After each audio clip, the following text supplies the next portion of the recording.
Alors, bonsoir à tous. Bienvenue à cette assemblée régulière de février 2021. Bon, le jour n'est pas loin où le Conseil pourra enfin accueillir les résidents à nos assemblées de conseil. Mais encore ce mois-ci, nous sommes obligés d'interdire la venue du public à nos assemblées de conseil, comme il a été mentionné sur le site Internet et sur Facebook. Cette réunion se fait par visioconférence. Bon, les résultats de la COVID se sont améliorés et peut-être dans les prochains jours, prochaines semaines, on changera de couleur de zone. Au moins, actuellement, les commerces sont tous ouverts, sauf évidemment les restaurants, bars et cinémas, tout en suivant évidemment les directives publiques. Il ne faut toutefois pas baisser la garde et se rappeler les règles de base. Durant les jours qui suivront, il y aura de l'information aux citoyens de toute la MRC de Portneuf pour vous inscrire à la liste de patients que l'on appelle, entre guillemets, orphelins. Ces renseignements s'adressent aux gens qui n'ont pas de médecin de famille ou que celui-ci prend ou prendra sa retraite bientôt. Plus de gens s'inscriront, plus cette liste fournira la réalité et le besoin réel à la demande de nouveaux médecins dans le secteur ouest. Nous demandons donc d'appeler au numéro général suivant, le 1-844-666-2727. 1-844-666-2727. Vous pouvez aussi appeler au numéro du centre médical de l'Ouest de Portneuf au 418-268-5596 si l'attente est trop longue au numéro au 144. En terminant, j'aimerais informer la population que la nouvelle application d'un service d'alerte de renseignement qu'on appelle ECHO est présentement en ligne. Cette application permet de joindre les citoyens en des cas de situation d'urgence sur leur téléphone cellulaire. Elle se veut également une référence pour tous les besoins à combler, c'est-à-dire la recherche de listes des commerces et organismes et les actions à prendre en termes de procédures pour différents sinistres lors d'une situation d'urgence. Ce service renseignera la population qu'il faut évidemment qu'on soit inscrit à cette application-là lorsqu'il y aura des événements graves tels qu'un cataclysme, accident de la route bloquant une artère de la ville ou nous serions obligés de faire un détour. Exemple, une autre ébullition d'eau potable due à une contamination possible de l'eau traitée par la ville. Certaines informations de force majeure en mesure d'urgence, etc., etc. Nous sommes rendus à 299 inscriptions à ce jour. Enregistrez-vous en grand nombre, car plus il y aura d'inscrits, plus on sera mis au courant des urgences. Merci. Alors maintenant, passons à l'Assemblée régulière. Alors, vous avez tous reçu le projet de résolution, le projet de procès-verbal en date du 9 février, 72 heures avant. Alors, on a une adoption de l'ordre du jour qui s'essuie comme... Bon, il y a eu des ajouts, puis il y a eu aussi un enlèvement de résolution. Il y a un ajout pour une demande de contribution financière de Carrefour FM. Il y a aussi 2 factures à ajouter, facture pour Claude Grenier et la CAPSA, et ainsi aussi le dépôt d'une lettre de démission de M. Francis Hamelin, que je lirai dans quelques instants. Il faut enlever à cet ordre du jour la conformité d'un faux sceptique que l'on reprendra un peu plus tard. Ça va pour ça. Est-ce qu'on adopte le budget? Excusez. Est-ce qu'on adopte l'ordre du jour? M. Yves Torangeau propose le nouvel ordre du jour avec les ajouts et aussi l'enlèvement d'un item. Alors, comme vous venez de le savoir, j'ai reçu hier, malheureusement, la démission de M. Francis Hamelin. Et, bon, évidemment, je vais déposer cette lettre-là en bonne et due forme au conseil municipal, mais j'ai eu l'autorisation de lire la lettre par M. Hamelin. Alors, l'année 2020 m'a donné l'occasion de réfléchir à mon avenir et ce à quoi j'aspirais. La venue d'outre-mer d'un virus qui a changé la donne pour bon nombre d'entre nous a aussi eu un impact sur ma vie. La perte de mon emploi chez Rematec à la suite du confinement printanier m'a forcé à réfléchir à mon avenir. J'ai pris un certain temps de pause à l'été pour aider un ami à démarrer un projet au sein de son entreprise. Cette pause m'a été salutaire et de nouvelles opportunités se sont offertes à moi. Mon nouvel emploi en tant que spécialiste technique aux instruments chez Meridian Biosciences Canada à Québec, ainsi que mon retour aux études à temps partiel, font en sorte que je me dois de faire des choix. Ce choix porte sur mon avenir politique, le temps et l'énergie nécessaires à une implication politique en tant que conseiller municipal ou politique municipal me manquent. Je tenais toutefois à terminer sur un dernier acte politique qui est en accord avec mes valeurs. Tout au long du mandat, mes collègues et moi avons toujours fait en sorte de gérer le mieux possible les finances de la ville. Et pour preuve, nous avons un surplus accumulé nous permettant de boucler le budget sans augmentation de taxes ou de tarifs cette année, en plus de 2 baisses consécutives de nos tarifications pour le budget 2018 et celui de 2019. Un soubresaut eut lieu au budget 2020. Malgré ce soubresaut, lorsque l'on prend le cumul des baisses, des gels et des augmentations, nous avons globalement baissé le fardeau fiscal des citoyens. Je suis cependant conscient qu'il peut y avoir des exceptions selon les variations des valeurs des immeubles sur le territoire. Le budget de cette année est très intéressant puisqu'il permet de faire une mise à jour grandement nécessaire de nos infrastructures. L'ajout de nouveaux modules dans nos parcs ainsi qu'une mise aux normes de notre hôtel de ville tout en gelant les taxes. Je tiens à souligner le travail de mes collègues, mais aussi de M. Marion Leclerc, qui a fait un excellent travail en l'absence de la directrice générale. Je souhaite la bienvenue au directeur général par intérim, M. René Alain. Je tiens à remercier mes collègues qui m'ont fait confiance pendant les 2 années au cours desquelles j'ai été maire suppléant. Je tiens à féliciter Mme Christina Perron, qui fait un excellent travail présentement dans les mêmes fonctions. Je tiens à remercier ceux qui m'ont aidé, conseillé et supporté au cours de ces années. Je tiens surtout à vous remercier, vous les citoyens de Saint-Mère-de-Carrière. Je tiens à vous remercier pour votre confiance, même dans les moments les plus difficiles. Je tiens à vous remercier pour votre compréhension alors que nous étions 5 recrues au sein du conseil municipal à notre entrée en poste en 2017. Et c'est signé M. Francis Hamelin.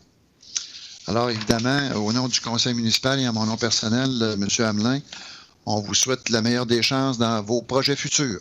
Merci beaucoup pour votre implication pour ces 3 années au sein du conseil municipal. Alors, est-ce qu'on a adopté l'ordre du jour? Est-ce qu'il y a une proposition? Ça a-tu été fait? Yves l'a fait. Oui, c'est Yves. Oui, c'est Yves. Excusez-moi. Adoption du procès-verbal de la séance du 19 janvier. Vous avez tous reçu le procès-verbal. Alors, est-ce qu'il y a des changements ou des modifications à y apporter? Non. Qui le propose? Madame Christina Perron. Est-ce que tout le monde est d'accord? Oui. Oui. Merci. Adoption du procès-verbal de la séance extraordinaire du 2 février. On a eu évidemment une assemblée extraordinaire et je vous explique dans mes mots ce qu'elle était, cette assemblée-là. C'est qu'il y a un promoteur, évidemment immobilier, qui nous a demandé une modification de zonage afin de pouvoir construire des blocs appartements sur l'avenue Saint-Marcel, en face du fameux terrain de M. Adrien Vaule ou de Vaule Incorporé. Ce sont les 6 terrains qui se situent sur l'avenue Saint-Marcel auxquels on veut ajouter l'usage de résidences là, à multiples logements qu'on appelle haute densité. Alors, c'est pour ça qu'on a fait une assemblée extraordinaire pour avancer ce projet-là et pour, évidemment, procéder du mieux qu'on pourra pour les procédures d'assemblée, de consultation et des projets 2 et aussi afin d'adopter ce fameux règlement-là. Alors, il y aura, évidemment, là, dans les prochains jours, là, une demande d'assemblée de consultation qui se traduira par une demande écrite, là, qu'on vous donnera les informations à ce sujet, parce qu'on ne pourra pas faire une assemblée de consultation présentielle. Donc, ça prend une assemblée où il y aura, je ne dis pas une assemblée, mais qu'il y aura des demandes par écrit faites par la population. Ça va pour tout le monde?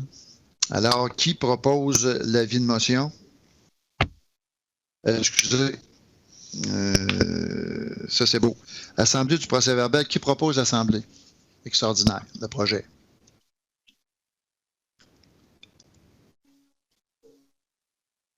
C'est Sylvain. Sylvain, excusez-moi, je ne l'ai pas vu. C'est Sylvain, c'est beau.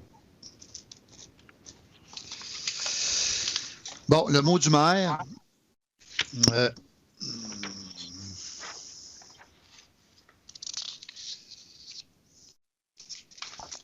Alors, à l'exception évidemment des heures de bureau que je fais durant la semaine, j'ai eu des rencontres pour le service de santé du Centre médical des professionnels de l'Ouest de Portneuf les 20, 26 janvier et le 9 février.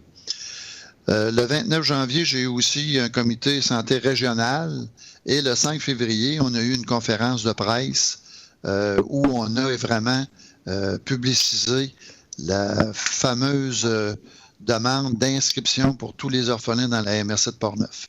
Alors, ces inscriptions-là vont nous permettre de mettre à jour la liste des orphelins afin de pouvoir mentionner au CIUS le nombre de personnes qui ont besoin d'un médecin. Actuellement, cette fameuse liste-là n'est pas à jour et si je vous donne un exemple, à Saint-Marc-de-Carrière, en 2020, on a perdu monsieur, il a pris sa retraite, c'est M. Gaston Guimont comme médecin. Et en 2021, M. Pierre Filteau et Mme Louise Grenon prendront leur retraite.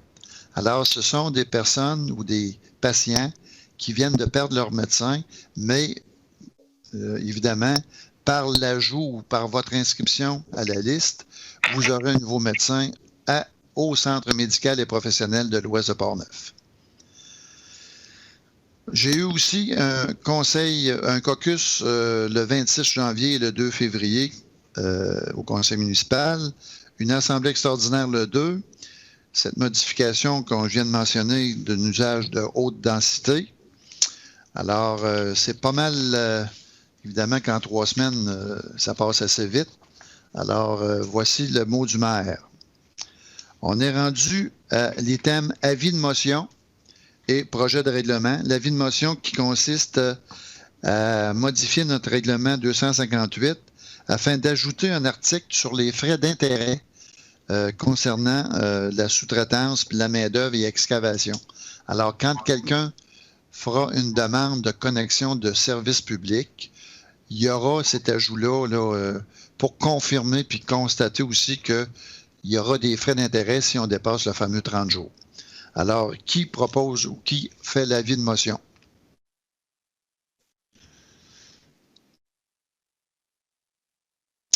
Monsieur Marc-André Trottier. Et en même temps, Monsieur Trottier va aussi adopter ou faire adopter l'avis de motion, l'avis de présentation et l'adoption du projet. Ça va, Marc-André? Oui, ça va. Bon, j'ai passé un point assez important, l'adoption des comptes du mois. Alors, vous avez la liste que vous avez reçue. En termes de salaire, c'est 62 812,23. Et compte à payer pour l'année 2021, 131 343,38. Et pour l'année 2020, 16 420,6. Et pour les déboursés, de 162 063,59 $. Alors, qui propose les comptes compressibles et incompressibles? M. Sylvain. Non. Non? Non. Je vais pas lever ma main. OK. Bon, Mme Christina Perron. Excusez, M. No. Parce que moi, je vois qu'il flash, là, votre... C'est beau. Alors, Mme Christina Perron, est-ce que tout le monde accepte cette proposition? Oui. Merci. Rapport financier non fermé pour la période se terminant le 31 janvier 2021. On vous a remis là, ce fameux rapport qu'on appelle non fermé.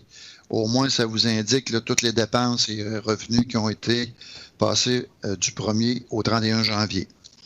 Si vous avez des questions, on n'aurait qu'à les poser là, à M. René ou à moi-même.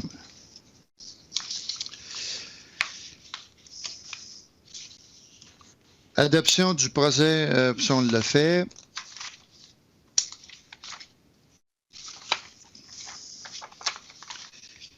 Mandat à WSP Canada Incorporé, inspection et recommandations pour l'entretien des réservoirs d'eau potable. Alors, évidemment qu'après une demande du directeur des travaux publics, on voulait évidemment vérifier nos réservoirs à Saint-Marc-des-Carrières. Alors, pour justement avoir une meilleure évaluation, il faut évidemment procéder par des services professionnels. On a demandé à WSP de nous fournir une soumission ou une demande de prix et on nous demande une demande d'honoraires professionnels au montant de 3 500 $ taxes en su. Qui le propose?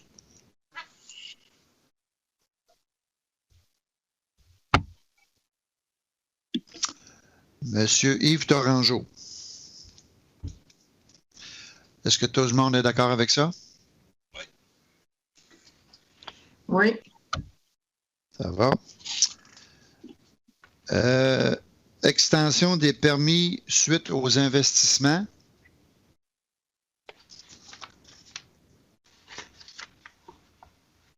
Alors, pour une explication, c'est que à cause de la pandémie en 2020, le Conseil a tout simplement suggéré que l'on extensionne les permis 2020 qui n'ont pas été finalisés.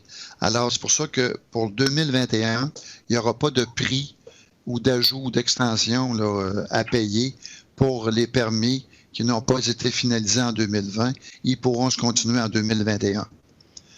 Est-ce que qui le propose? Stéphane Savard. Stéphane Savard. Est-ce que tout le monde est d'accord avec ça? Oui. Oui. D'accord. Tu as passé 2 points. J'avais passé, M. le maire, le point C Mais oui, j'ai passé une page complète. et le point D. Ouais, le plan de réalisation de la politique familiale, ça va bien à soir. Plan de réalisation, il y a des soirs de même. Hein? Plan de réalisation politique familiale et des aînés. Alors, il y a eu évidemment là, dans les, je pense que c'était en 2019 et 2020, une révision de cette fameuse politique familiale-là. Ça a été déposé au conseil municipal et on en fait tout simplement la proposition. Alors, qui la propose? Monsieur Marc-André Trottier. Est-ce que tout le monde est d'accord avec ça? Oui. Oui, merci. Oui. Adoption du rapport annuel d'activité en sécurité incendie. Alors, c'est un dépôt annuel des rapports d'activité pour l'année 2020 que l'on a reçu, là, évidemment, là, en bonne et due forme. Alors, par obligation, selon la loi, on doit évidemment adopter ce rapport-là pour la MRC de Portneuf aussi. Alors, qui le propose? Madame Christina Perron. Est-ce que tout le monde est d'accord avec ça? Oui. Oui. Oui, merci. Alors là, on est rendu à l'entente pour le loyer pour le club de pétanque durant la pandémie de COVID-19. Évidemment que durant la période de COVID-19, le loyer devait être payé quand même par le club de pétanque, mais malheureusement, il n'y a pas eu aucune activité. Alors, la demande suit. c'est qu'on nous demande de payer un montant de 150 $ par mois sur un coût total de 250 pour les mois de janvier, février, mars et avril 2021. Nous autres, évidemment, on va puiser cet argent-là dans le compte là, de la COVID.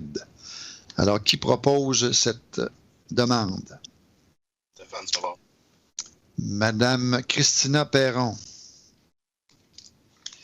Est-ce que tout le monde est d'accord avec ça? Oui. Merci. Ajustement salarial des sauveteurs et des moniteurs. Alors, comme à chaque année, il y a des ajustements salariales et ces ajustements-là sont en conséquence avec les montants ou les échelons salariales qui se sont donnés à Pont-Rouge.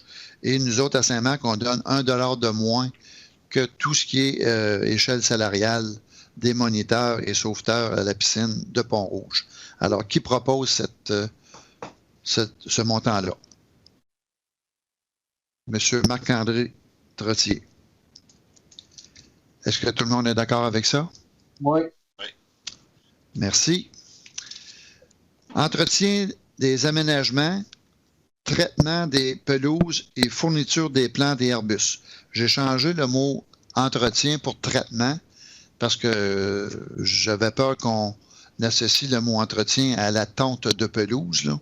Alors, c'est pour ça que j'ai marqué traitement sur le titre. Alors, c'est évidemment une proposition là, de tournesol qui se lit détaillé comme suit. L'entretien des aménagements, 3 360 $. Le traitement des pelouses au montant de 2 265 $ et la fourniture plantes, fleurs et arbustes pour un montant de 2011,06 $. Alors, qui le propose? Monsieur Sylvaino. Est-ce que tout le monde est d'accord avec ça? Oui. Oui. Merci. Alors, on est rendu aux factures. Facture 2020. Plan d'intervention Tetra Tech. Bon, c'est une première ou une deuxième facture qu'on nous demande pour le fameux plan d'intervention là, qui sera probablement déposé à la fin mars. Alors, c'est un montant de 1 225 $. Qui le propose? Monsieur Yves Torangeau. Est-ce que tout le monde est d'accord avec ça? Oui. Oui, Oui. merci.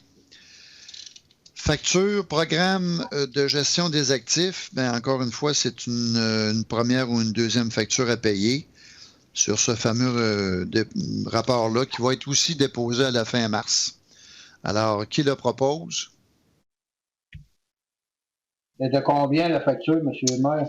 1756,70 taxes en su.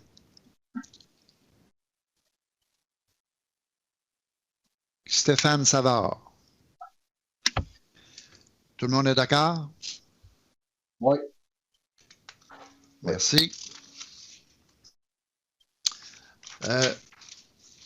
Bon, comme vous le savez, la conformité de l'installation d'une fosse septique a été remise pour des informations supplémentaires à recevoir. Il y aurait 2 autres factures à entériner. Une facture de M. Claude Grenier. René, est-ce que tu as le montant exact de la facture?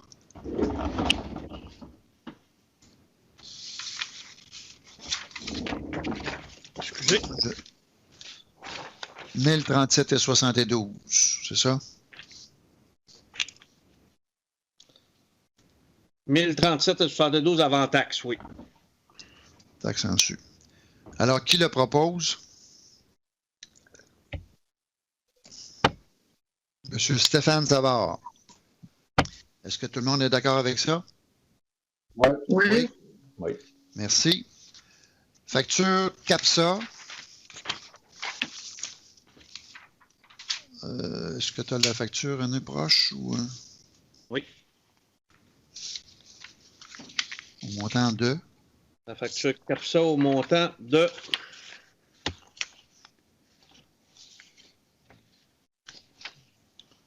16 150 taxes en su. Évidemment, c'est un montant là, qui va être pris dans le budget 2020. C'est pas pour 21. Tout comme la facture de Claude Grenier. Alors, qui le propose? Monsieur Yves Torangeau. Est-ce que tout le monde est d'accord avec ça? Oui. Oui. Oui. Dernier item, une demande de contribution financière Carrefour FM. Alors, on avait l'habitude de donner un montant de 150 $. Est-ce que vous êtes d'accord avec ça? Oui. Qui le propose? Madame Christina Perron.